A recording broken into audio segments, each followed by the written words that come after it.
Kisah tentang sebuah ambulans berhantu yang berjalan sendiri tanpa sopir setiap malam sudah menjadi legenda di kota kecil itu. Dikatakan, ambulans tua dari rumah sakit terbengkalai itu sering terlihat melintasi jalan utama kota pada tengah malam. Ambulans itu seakan muncul dari kegelapan, menembus sunyi malam dengan lampu sirin merah yang menyala terang, namun suara mesinnya sama sekali tak terdengar. Tak ada yang tahu dari mana ambulans itu datang atau kemana tujuannya. Tapi satu hal yang pasti, mereka yang melihatnya selalu mengalami kejadian-kejadian mengerikan setelahnya. Malam itu, Anton dan teman-temannya, Rudy dan Dika, memutuskan untuk membuktikan sendiri kebenaran legenda ini. Mereka berkumpul di pinggir jalan utama yang sepi dengan hanya satu tujuan: menantang ketakutan mereka dan menyaksikan ambulans berhantu tersebut. Awalnya, mereka bercanda, mencoba menghilangkan rasa takut. Namun, ketika waktu menunjukkan pukul 12 tepat, suasana mulai berubah. Angin malam mendadak berhenti, menyisakan kesunyian yang mengerikan. Dalam kegelapan, mereka mendengar suara yang samar, seperti rintihan, semakin lama semakin jelas. Anton mencoba berpura-pura tidak mendengar, tapi ketegangan di udara membuat napasnya semakin berat.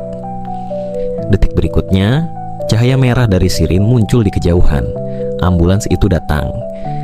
Tanpa suara mesain, ambulans tua itu melaju pelan ke arah mereka. Saat lampu depannya menyinari mereka, ketiga pemuda itu melihat lebih dekat ke kursi pengemudi. Tak ada siapapun.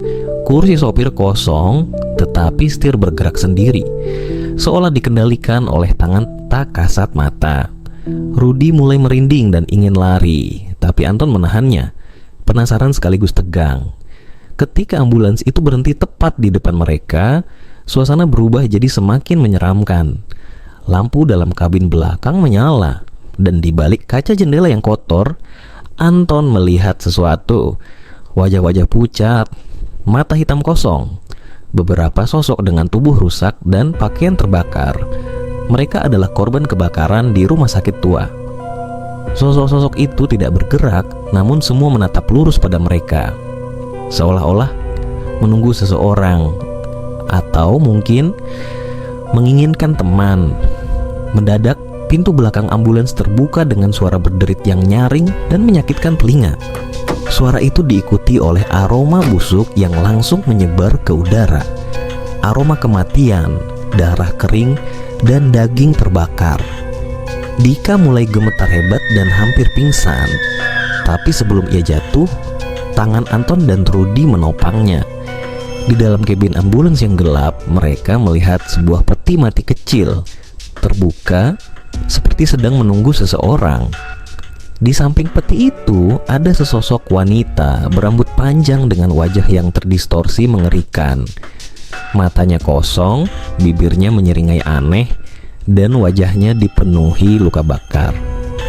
Sosok itu mulai bergerak perlahan keluar dari ambulans, berjalan mendekati mereka dengan tubuh yang bergoyang tak stabil. Tangannya terjulur, menandakan mereka untuk mendekat. "Anton!" Sosok itu berbisik. Suaranya berat dan terdengar seperti berasal dari tempat yang jauh, namun jelas menyebut nama Anton. Ikut aku." Jantung Anton berdegup kencang. Tubuhnya mendadak tak bisa bergerak. Suara itu terus memanggil, semakin keras, seolah merasuki pikirannya.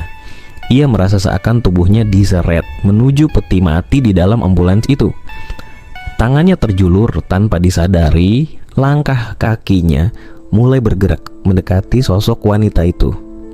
Semakin dekat, semakin jelas aroma busuknya menusuk hidung, membuat Anton mual, tapi ia tak bisa menghentikan langkahnya. Tiba-tiba, Dika berteriak dan menarik Anton kembali, menyadarkannya. "Lari!" jeritnya. Mereka bertiga berbalik dan berlari sekuat tenaga, tak berani menoleh ke belakang. Namun, suara pintu ambulans yang tertutup keras terdengar, diikuti oleh suara mesin ambulans yang menyala. Mereka menoleh dan melihat ambulans itu mulai mengejar mereka.